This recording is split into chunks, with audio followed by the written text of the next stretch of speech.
Salut à tous, j'espère que vous allez bien, que la famille se porte bien. Aujourd'hui, je fais une petite vidéo. On va parler un peu du 1,2 litre, du moteur 1,2 litre TCE de chez Renault. Donc, le code moteur, c'est H5FT. Donc, c'est un moteur 4 cylindres, turbo compressé. En puissance, il fait de 100 à 130 chevaux. A été utilisé de 2012 à 2018. Donc, on va voir un petit peu la fiabilité de ce moteur.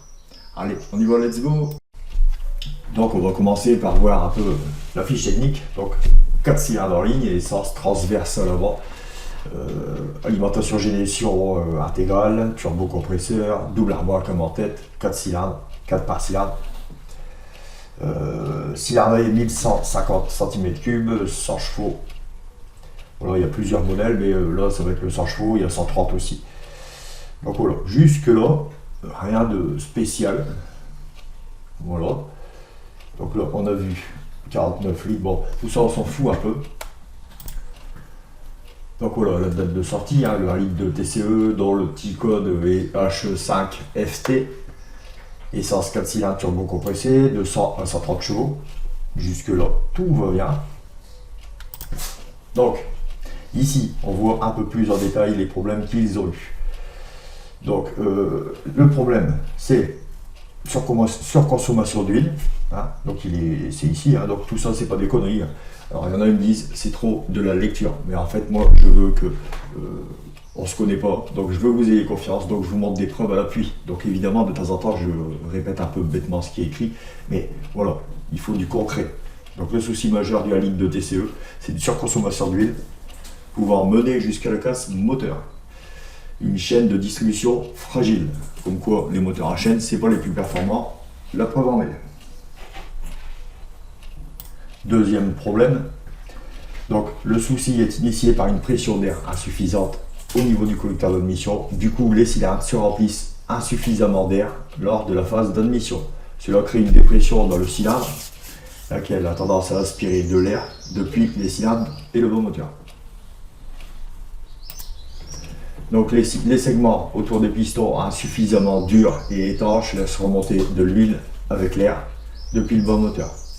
S'ensuit une surconsommation anormale de lubrifiant, d'huile donc, vidant peu à peu le carter d'huile et le niveau baisse, le premier symptôme, mais en baissant, si un complément n'est pas fait, le moteur peut casser.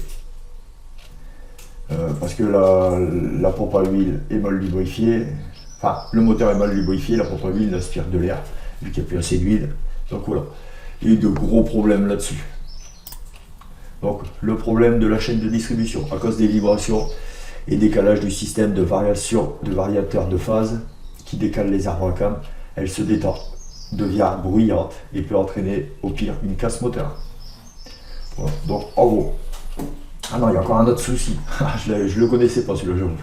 Dernier souci, un détecteur de cliquetis qui dysfonctionne, ce qui entraîne un phénomène d'auto-allumage et peut détruire les soupapes. Super.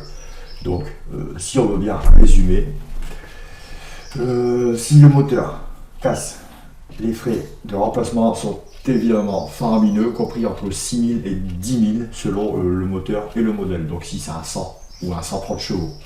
Voilà. Voilà, la réaction de chez Renault a fait la remontée des problèmes sur ce moteur. Donc ils ont minimisé le problème évidemment. Alors ils ont accusé les propriétaires de négligence. Au niveau de l'entretien, bien sûr, hein, c'est toujours le propriétaire. Donc ici, depuis juin 2015, une note interne baptisée Actis Solution 10-575. Il est clair que Renault est parfaitement au courant du problème et a même prévu des solutions. Donc, ils ont fait exactement comme PSA quand ils ont eu le problème avec le PureTech. Alors, la première solution consiste à une reprogrammation des lois de gestion de calculateur moteur afin d'augmenter la pression d'air dans le collecteur d'admission. Cette solution n'a été efficace que sur les moteurs qui n'avaient pas encore subi de dégâts, mais elle est arrivée trop tard pour de nombreux modèles. Voilà, donc c'est une solution pour moi personnellement, si on calcule bien le problème. Le problème, il n'y a pas que l'admission en fait, il y a la distrib et il y a l'auto-allumage. Donc là, on a réglé un problème sur 3. Et beaucoup trop tard pour les moteurs, parce que 2015, c'est sorti en 2012 le moteur. Donc c'était déjà beaucoup trop tard. Donc Renault changeait donc les segments sur les pistons des moteurs touchés. Si la consommation d'huile après reprogrammation est supérieure à 1 litre pour 1600 km, autre solution, le moteur fait du bruit, vérifier les taux de compression. Donc ils ont fait un peu du bricolage, parce que si on change les segments, qu'on remet la même qualité de segment, ça n'aura juste reculé le problème, juste pour passer par la garantie constructeur. Après la garantie constructeur est finie, donc on s'en fout. Donc les mêmes solutions que PSA. À peu près. PSA fait un peu plus, j'avoue, pour le moteur PureTech.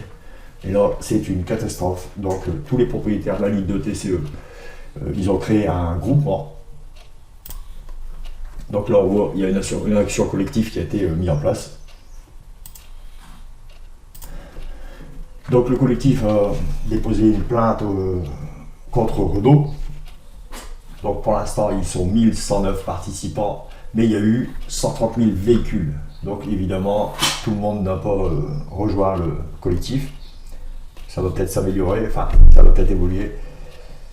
Donc 130 000, en effet, toutes les versions de ce moteur, soit 400 000, ne sont pas concernées. Voilà, pas toutes les versions, mais une grosse partie. Donc entre autres, le 100 chevaux et le 110, je crois. Voilà.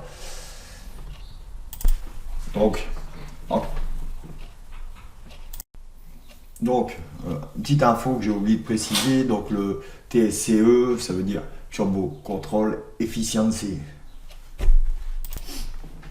Donc, les 3 soucis, on va faire la petite conclusion. Les petits soucis, donc la chaîne de distribution faible, pas assez résistante.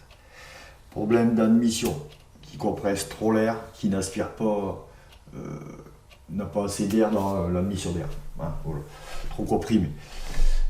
Ensuite, des segments trop fragiles, pas assez étanches, qui laissent remonter l'huile par aspiration dans le moteur. Du coup, l'huile diminue dans le bac et le moteur est mal lubrifié. Du coup, problème, risque de casse moteur. Donc c'est une catastrophe comme le 1 litre de PureTech.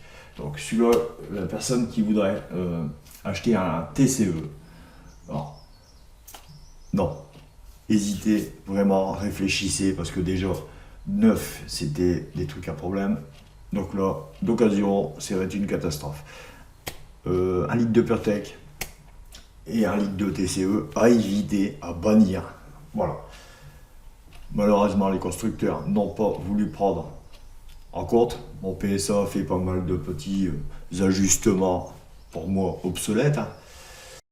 Oui, parce que le 1 litre de PureTech, ils ont modifié la cartographie, parce que ils avaient beaucoup de problèmes aussi. Les 1 litre de PureTech, à peu près les mêmes, relativement quasiment les mêmes. Donc ils ont essayé de corriger tout ça. Ils ont fait augmenter la fréquence de changement de distribution. Il fallait changer la pompe à huile, parce que la courroie de distribution se désintègre et s'en va dans le reniflard d'huile. Voilà. C'est une catastrophe. Donc le TCE, le PureTech, on va mettre ça de côté. Passons à des moteurs un peu plus fiables.